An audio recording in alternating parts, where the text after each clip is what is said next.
अभी तो पूरा भारतीय इकोनॉमिक मॉडल बिठाना है, ना सिर्फ भारत में, भारत के इर्द गिर्द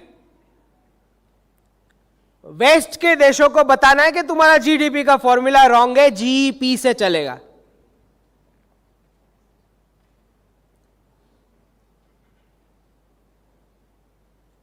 तो कौन सा भारतीय इकोनॉमी मॉडल, जब तक हम इसको सक्सेसफुली इंप्लीमेंट करके दिखाते नहीं है, इट्स नॉट जस्ट कि आप थियरी बता के चले जाएंगे। क्योंकि 400 साल पहले जब इन्होंने इन्वेजन किया, सबको कॉलोनी में कन्वर्ट किया, तो वो अपना मॉडल इंप्लीमेंट करके गए कि कैसे पूरे एक एंटरप्राइजिंग कंट्री को जॉब मॉडल में कन्वर्ट करके परपेचुअली गरीब इकोनॉमी बना के गए और पूरे विश्व में बिठाया। और वो करने के लिए वो एजुकेशन डिपार्टमेंट लेके आए। विश्व में 400 साल पहले कोई एजुकेशन डिपार्टमेंट नहीं हुआ करता, तो अब उसको क्रिश्चियनाइजेशन department, colonisation department,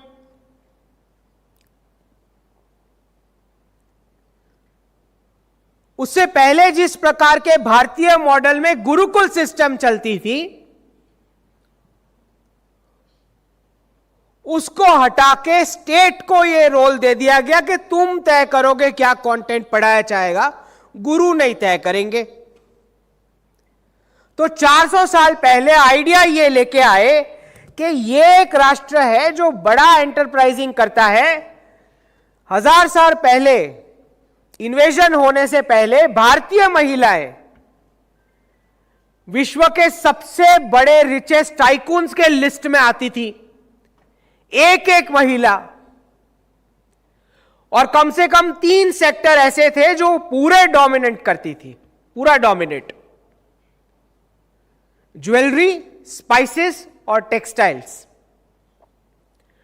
100% tax, 300% tax. वो महिला जो हस्बैंड के साथ, फैमिली यूनिट के साथ कंधे से कंधा मिला के एंटरप्राइजिंग करती थी, उसका एंटरप्रेन्योरशिप तोड़ के ब्रिटिश क्लासरूम फॉर्मेट बिठाया गया। आइडिया यह था कि 22-23 साल का पढ़ाई करके टोटली ब्लैंक निकल के आना चाहिए, फिर वो जॉब के लिए, इंटरव्यू के लिए ही जाएगा। और कहां जाएगा? और प्रूफ यह है कि जब पेरेंट्स खुद स्टॉक मार्केट में पैसा लगाते हैं, तो यह प्रूव हो चुका कि उसको अपना बच्चा पैसे लगाने लायक लगता ही नहीं है।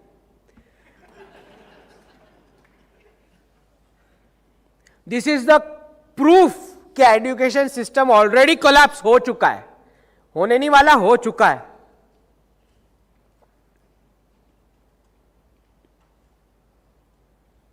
तो मार्कशीट की ऐसी सिस्टम बनाई गई कि पता ही नहीं लगना चाहिए कि ये किस चीज में अच्छा है। तो टीचर्स और प्रिंसिपल ऐसे मुंह बना के पेरेंट्स को बुलाते हैं, तुम्हारा बच्चा बड़ा डिम है, उसको खाली 2-3 सब्जेक्ट ही आता है। तो पूरा 15-20 साल तक उसको फोकस करवा रहे हैं कि उसको क्या नहीं आता है करके। फिर एचआर वाला 40 साल तक ढूंढता रहता है कि इसको क्या आता है।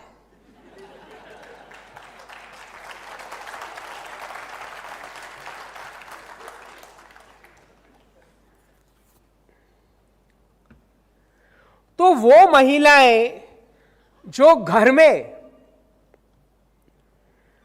घर में किचन में दवाइयां बनाती थी, उन महिलाओं को चुड़ैल बोल के झलाया गया वेस्ट में, विच बोल के। और आज भी कार्टून में दिखाया जाता है कि कुछ ग्रीन लिक्विड पका रही है चुड़ैल,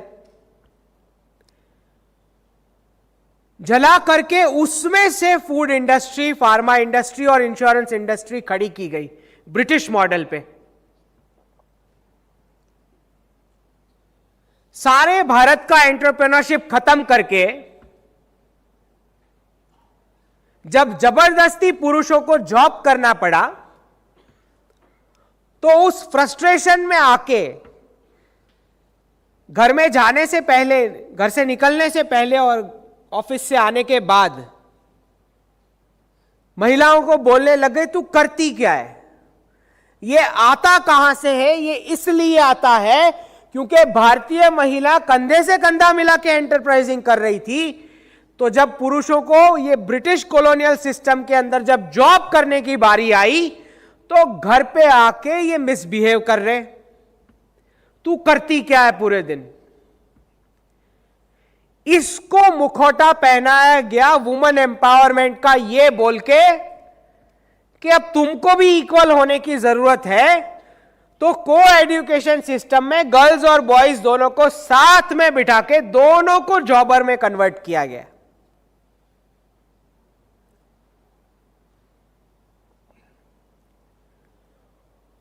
तो 50 टास्क है, उसके लिए 50 पुरुष काम कर रहे थे, उसमें 50 महिलाएं जुड़ेंगी तो क्या आउटकम आएगा? सैलरीज इतनी नीचे जाएंगी कि दोनों के दोनों 40 साल तक ईएमआई भरेंगे। ये है वो perpetual poor economy, zero innovation economy, क्योंकि जॉब करने वाले को कोई इंसेंटिव नहीं है कुछ रियल रिसर्च करने को। वो क्यों करे रिसर्च? वो क्यों करे इनोवेट? सैलरी लेने वाला क्यों करेगा? तो एक परपेचुअली गरीब देश बनाने का जो ये मॉडल है, ये हमारा नहीं है, उनका है, जहां पे एडम स्मिथ ये कैपिटलिज्म लेके आया कि तुम्हारा सबका पैसा मुझे दे दो, मेरे जॉबर बन जाओ। इसमें 95% वेल्थ जो है वो 5% लोगों के हाथ में आ गई। उसके बाद कार्ल मार्क्स का जन्म हुआ, जो बोलता है कि मुझे अब चीजें फ्री में चाहिए। और जब दोनों के दोनों models same set of people sponsor कर रहे हैं, किसी को लग रहा है कि एडम स्मिथ अलग है, कार्ल मार्क्स अलग है। एडम स्मिथ जब सोसाइटी का इतना एक्सप्लॉयटेशन कर लेगा कि 95% वेल्थ 5% लोगों के हाथ में आ जाएगी, बाकी सारे जॉबर्स हैं, तो ऑब्वियसली कार्ल मार्क्स मुफ्त में मांगेगा चीजें। इसका जीवंत उदाहरण आपको मैं दूं। हॉस्पिटल्स में आप जाएं, मेडिक्लेम है, ट्रीटमेंट कराएं, पैसा किसी और ने लगाया है। ये जो दिक्कत ही इस थीम की है कि मैंने कुछ नहीं करना है, मैंने किसी और के बिजनेस में पैसे लगा के I want to stay rich, ये प्रॉब्लम है एडम स्मिथ की। यही आउटकम आया एडम स्मिथ के कैपिटलिज्म का। सब बन गए जॉबर्स, पैसे सेव करके किसी और के बिजनेस में पैसा लगा रहे हैं। तो जब हॉस्पिटल में जब किसी और का पैसा लगता है और डॉक्टर खाली एम्प्लॉय ही होता है, तो वो उतना चार्ज करेगा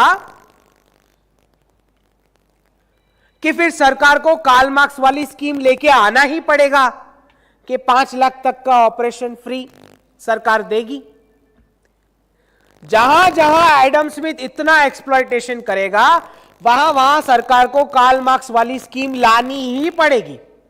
दोनों मॉडल एक दूसरे को सपोर्ट करते हैं। और वो 5 लाख एडम स्मिथ को ही जा रहा है जो सरकार से आ रहा है। इसलिए समझना जरूरी है कि Karl Marx is not the father of communism, Adam Smith is the father of communism.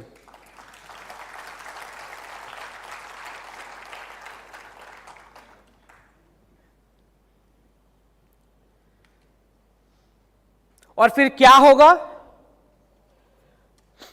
Suppose इतना कैपिटलिज्म होगा, पूरी सोसाइटी जॉबर्स में कन्वर्ट हो गई, सारे जॉब कर रहे हैं, वेल्थ कुछ लोगों के पास है, वो मजे से अपना फैमिली लाइफ एंजॉय कर रहे हैं। जो सैलरी ले रहे हैं वो हस्बैंड वाइफ एक दूसरे को एरोगेंस दिखा के मिसबिहेव कर रहे हैं एक दूसरे के साथ, और जो सैलरी दे रहा है वो तो मजे से अपनी फैमिली लाइफ जी रहा है, वो तो एक दूसरे को बिल्कुल एरोगेंस नहीं दिखाते।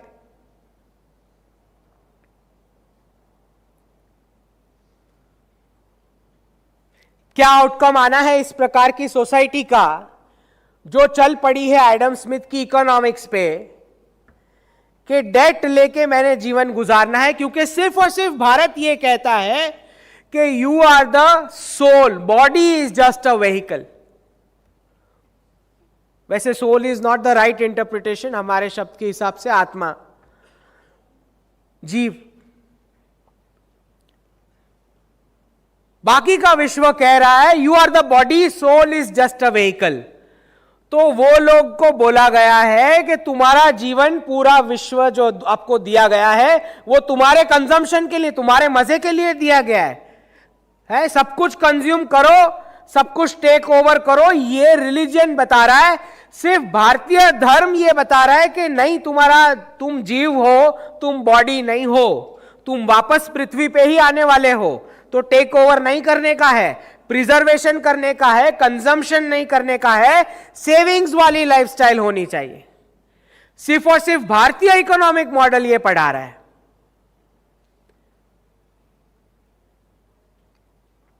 – 2011 में जब मैंने ये कॉइन किया वर्ड सनातन इकोनॉमिक्स, और तब मेरा सीए का कुछ स्टडीज चल रहा, सीए फाइनल, और क्लासरूम में मैंने, क्योंकि इकोनॉमिक्स का एक छोटा सा पोर्शन आता है सीए फाउंडेशन के उसमें, तो जब मैंने फ्रेंड्स को बताया कि भाई ये बहुत गड़बड़ चल रहा है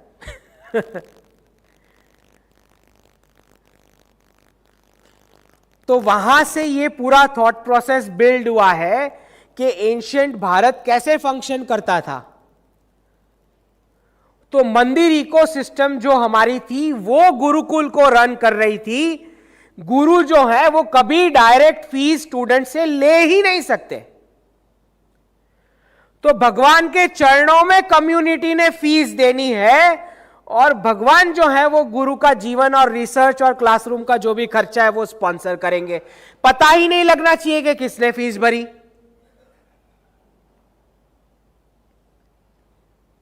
ऐसा इसलिए होना है क्योंकि भगवान की मूर्ति ही है जो एडम स्मिथ का एरोगेंस काटेगी और कार्ल मार्क्स का एंटाइटलमेंट काटेगी। तो सिर्फ और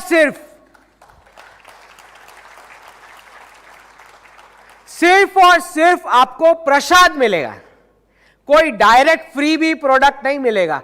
आपका बॉडी एम्पावर होना चाहिए, बाहर जाके काम करो, कुछ भी मुफ्त नहीं मिलेगा। तो उस गुरुकुल वाले जीवन में मेरे पापा कौन है वाला स्टूडेंट नहीं आएगा एडम स्मिथ का एरोगेंस करके, क्योंकि फीस जब लेनी ही नहीं है।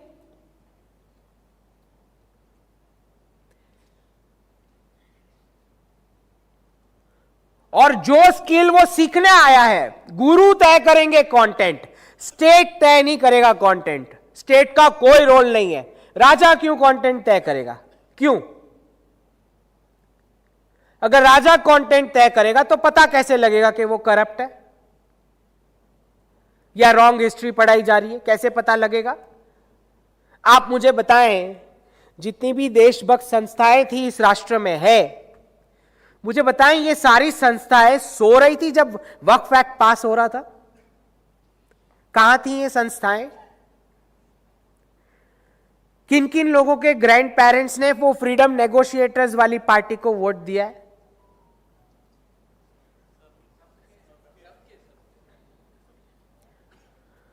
तो जब कंटेंट राजा तय करेगा तो यही हाल होगा, पता ही नहीं लगेगा कि क्या चल रहा है। प्लेसेस ऑफ वर्शिप एक्ट पास हो गया, किसी को पता ही नहीं। 2014 के बाद सब जग रहे हैं। वक्फ एक्ट पास हो जाता है, किसी को पता ही नहीं। तो जब इंटेलेक्चुअल्स को ही नहीं पता तो मासेस को कहां पता लगता कि ये गलत एक्ट पास हो रहे हैं पार्लियामेंट में? तो कोई राष्ट्रभक्त संस्थाएं नहीं थी तब जब ये सारे एक्ट्स पास हो रहे थे।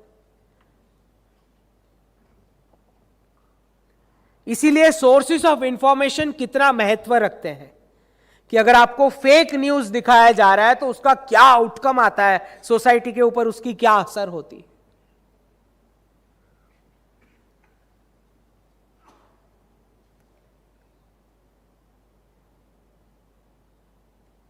तो वापस वही गुरुकुल सेट करने हैं जो मंदिर इकोसिस्टम के साथ लिंक होके चलते थे। जब तक शिष्य जो है, जो स्किल सीखने आया है, वो स्किल सक्सेसफुली डेमोन्स्ट्रेट नहीं कर देता, तब तक गुरु कुछ भी फीस मांग नहीं सकते डायरेक्ट स्टूडेंट से। यह है एंशिएंट भारत का मॉडल। और विश्व के टॉप 100 रिचेस्ट में कोई मनुष्य नहीं हो सकता, कोई स्टेट नहीं हो सकता, कोई कंपनी नहीं हो सकती, कोई फैमिली नहीं हो सकती। विश्व के टॉप 100 रिचेस्ट में भगवान की मूर्ति ही हो सकती है।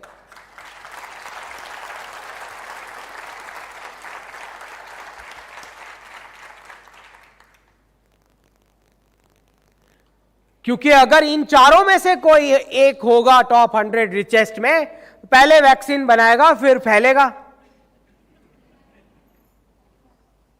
यह सब होगा। तो कम्युनिटी और फैमिली को तोड़ करके स्टेट का गवर्नेंस ब्रिटिशर्स ने बिठाया और प्राइवेट सेक्टर कंपनीज खड़ी हुई है। क्योंकि पेरेंट्स का पैसा तो स्टॉक के थ्रू कंपनीज को जा रहा है। मुझे आप बताएं, जब यही कंपनीज एआई डिप्लॉय करेगी और एम्प्लॉयमेंट नहीं देगी, तो क्या पेरेंट्स ने सोचना नहीं पड़ेगा कि मैं इस कंपनी को फंड करूं या ना करूं? क्या मुझे इस कंपनी के प्रोडक्ट्स खरीदने चाहिए? यह कंपनी जो कल तक 10,000 लोगों को एम्प्लॉयमेंट दे रही थी, अब ऑटोमेशन और एआई लगा के बोल रही है मैं खाली 500 एम्प्लॉय से मेरा काम हो रहा है। क्या हमने ऐसा भारत बनाना है कि हम ऐसी कंपनीज के प्रोडक्ट्स कंज्यूम करें जो ना हमें एम्प्लॉयमेंट दे पा रहे हैं हमारे बच्चों को, और खाली सिर्फ प्रॉफिट है इसलिए हम पैसे वहां लगा दें कि फिर हमें हमारे नेबर के साथ बार्टर कर लेना चाहिए या किसी नजदीकी एंटरप्रेनर को एम्पावर करना चाहिए? यह सोचना होगा कि एडम स्मिथ के ये एक्सट्रीमिज्म में, जहां पे यूएस में बातें ये चल रही है कि सबको बैठे बैठे पैसे देंगे, जो बड़ा अच्छा सा रोमांटिक सा ख्याल आता है लोगों को, हाँ हाँ कितना अच्छा बात है, हम तो बैठे रहेंगे, कंपनी दे देंगी पैसे, जाने की जरूरत क्या है, वो तो ऑटोमेशन कर रहे हैं। आपको लगता है जीवित छोड़ा जाएगा? यूनिवर्सल बेसिक इनकम का कॉन्सेप्ट लेके आए हैं, बोल रहे हैं जिसका जिसका जॉब जाएगा फिक्स्ड पैसे दे देंगे उनको। और कुछ एनआरआई से बात होती है, हाँ हम तो कितने एडवांस, हम क्यों काम करें? इन्हें पता नहीं है कि 6 महीने पैसे डिपॉजिट होंगे, 7वें महीने मैसेज आएगा कि तुम्हारी स्किन में हम चिप डालने वाले हैं, जो नहीं डलवाएगा उसका इस महीने का डिपॉजिट नहीं होगा।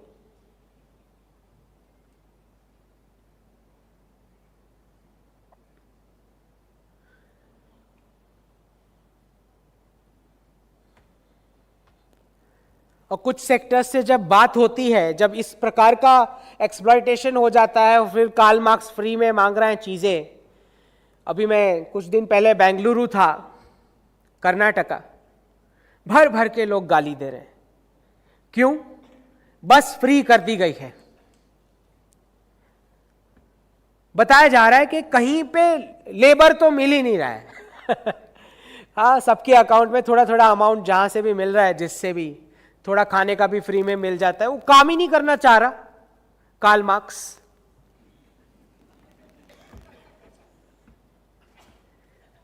वो क्यों काम करे फिर?